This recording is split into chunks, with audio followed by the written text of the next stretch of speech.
Selamünaleyküm. Hacer'in Lezzetleri YouTube kanalıma hoş geldiniz. Sizler için muhteşem bir ekmek tarifi vereceğim. Evde yapabileceğiniz en kolay ekmek tarifi. Puf puf kabarıyor. Çok lezzetli, çok da kolay. İçerisinde süt, yoğurt yok. Nar gibi kızardı. Puf puf kabardı.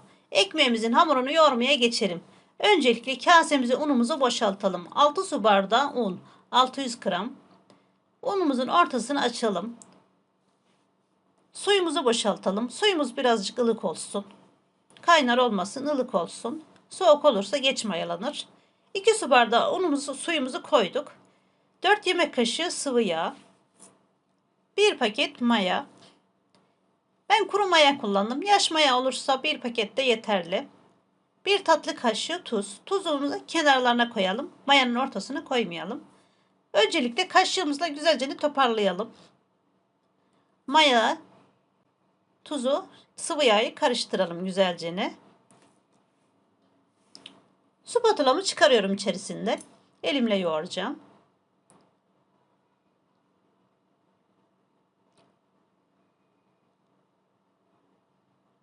Su miktarı un kalitesine göre değişebilir. Bazı unlar suyu çok çeker, bazı unlar az çeker. Kaliteye göre değişebilir. Hamurumuzu toparladık. Güzelce yoğurduk. Üzerini streç filmle kapatalım. Hamurumuz mayalansın.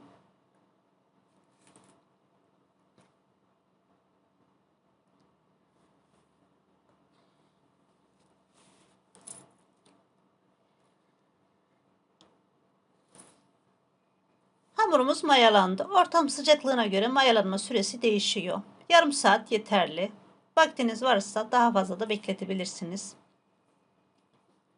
Masamı unladım. Hamurumu masama çıkarıyorum.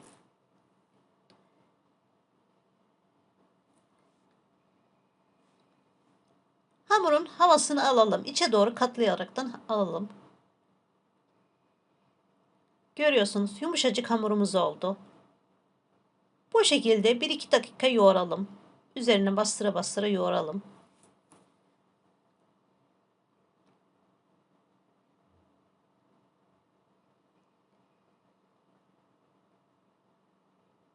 Hamurumuzu beze haline getirdik. 3 parçaya ayıracağım 3 bezeyi. Ekmekleri küçük yaparsanız 4 bezeye de ayırabilirsiniz. Ben birazcık büyük yapacağım.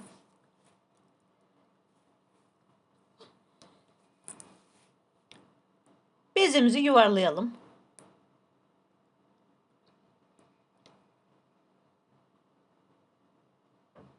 Hepsi eşit miktarda olsun bezelerimiz.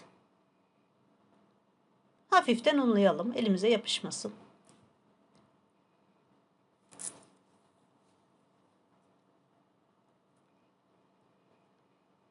Masamı hafiften unluyorum. Fazla un koymadım. Öncelikle birazcık elimle açıyorum. Daha sonra da elimi suya batırarak açacağım. Bu şekilde açarsak daha kolay açılıyor. Elimizi suya batıralım. İçerisine yağ batırmaya gerek yok. Su olsun.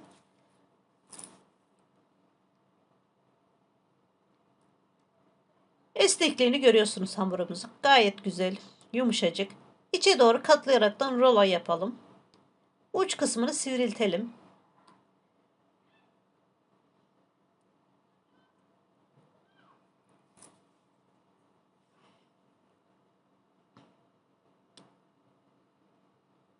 Tekrar elimizi suya batıralım. Uç kısmını piştirelim. Açılmasın pişerken. Sıkıştıralım uç kısmını. Kenara alalım. Üzerini hafiften bastıralım, genişletelim. İkinci bezemizde aynı şekilde masamızı unlayaraktan açalım. Elimizi suya batırarak açalım. Bu şekilde daha kolay oluyor. Merdane, oklava kullanmıyoruz. Elimizle genişletiyoruz. Pasta tabağı büyüklüğünde olsa yeterli.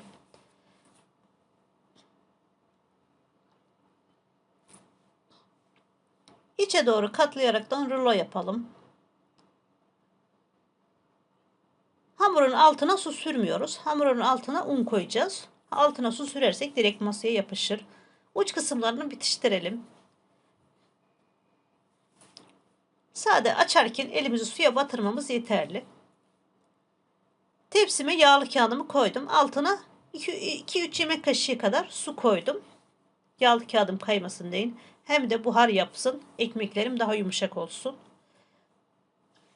Bu şekilde katlarsak hamurlar birbirine yapışmaz. Ekmeklerimiz daha rahat büyür, daha rahat kabarır. İkinci bezimi de aynı şekilde koydum. Koyarken de düzeltelim. Tekrar katlayalım. Üçüncü hamurumuzu da koyacağız. Hem pişerken hem tepsi mayası olurken birbirlerine yapışmasınlar.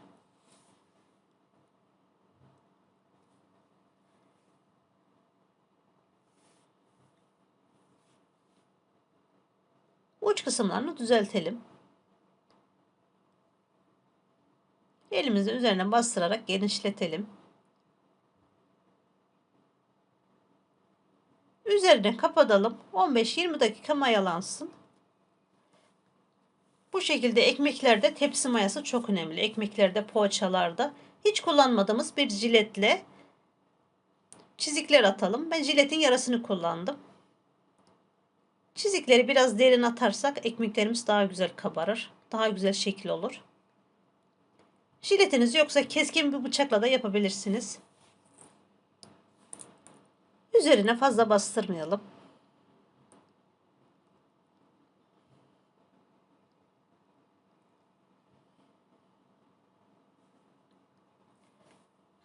Üzerine su sürüyorum. Suyu bol bol sürelim. Hem güzel kızaracak hem ekmeklerimiz yumuşak olacak.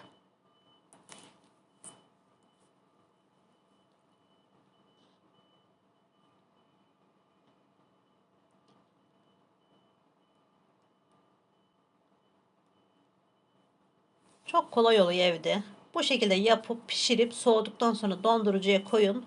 Bir poşete sarıp ertesi gün çıkarın, kullanın. Fırınlarda sıra beklemeyin. Fırınlara gidip beklemeyin. Taze taze kendiniz yapın ekmeğinizi. Daha fazla yapabilirsiniz. Ben bir tepsi yaptım.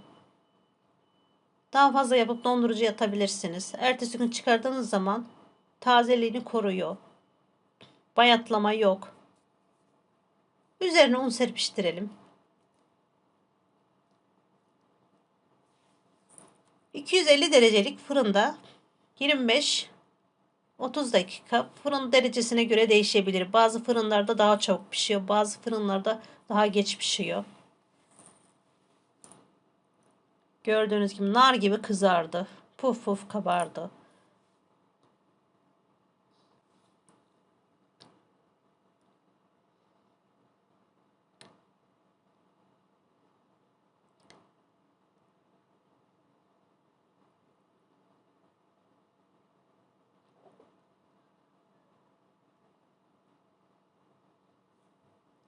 Ekmeğimize doku testi yapalım.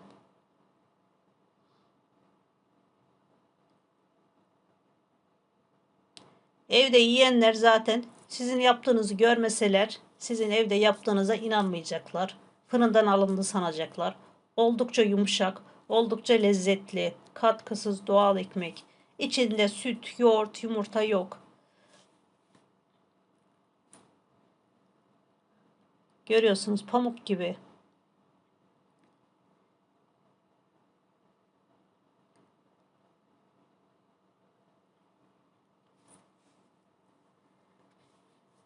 Evet arkadaşlar, videomu buraya kadar izlediyseniz beğenmeyi, paylaşmayı unutmayın. Bildirim zilini açarsanız güzel tariflerimden haberdar olacaksınız. Yorumlarınızı daima bekliyorum. Beni izlediğiniz için çok teşekkür ediyorum. Afiyet olsun.